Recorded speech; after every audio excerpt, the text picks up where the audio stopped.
প্রতিষ্ঠার 1 বছর না পেরোতেই গণতান্ত্রিক ছাত্রশক্তির সব কমিটি ও কার্যক্রম স্থগিত ঘোষণা করা হয়। 14 সেপ্টেম্বর রাত 3টার দিকে সংগঠনটি ফেসবুক পেজে পোস্ট দিয়ে একথা জানায়। ছাত্র জনতার আন্দোলনে সামনের সারিতে ছিলেন গণতান্ত্রিক ছাত্রশক্তির নেতারা। এ সংগঠনের 2 নেতা নাহিদ ইসলাম ও আসিফ মাহমুদ অন্তর্বর্তী সরকারের উপদেষ্টা হিসেবে দায়িত্ব পালন করছেন। আন্দোলনের কারণে প্রায় 2.5 মাস ধরে ঢাকা বিশ্ববিদ্যালয়ে কোনো ক্লাস পরীক্ষা হচ্ছে না।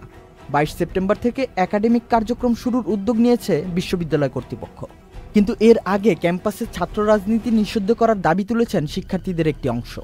এ দাবিতে গত কয়েকদিনে তারা ক্যাম্পাসে বিক্ষোভও করেছে। ঢাকা বিশ্ববিদ্যালয় কর্তৃপক্ষ ক্লাস শুরুর তারিখ ঘোষণার পর শিক্ষার্থীদের ওই অংশ বলছে ছাত্র রাজনীতি নিষিদ্ধ না হওয়া পর্যন্ত তারা ক্লাস করবে না। শুক্রবার সন্ধ্যার পর থেকে বিশ্ববিদ্যালয় কেন্দ্রিক একটি ফেসবুক গ্রুপে ছাত্র রাজনীতির বিষয়ে বৈষম্য বিরোধী ছাত্র আন্দোলনের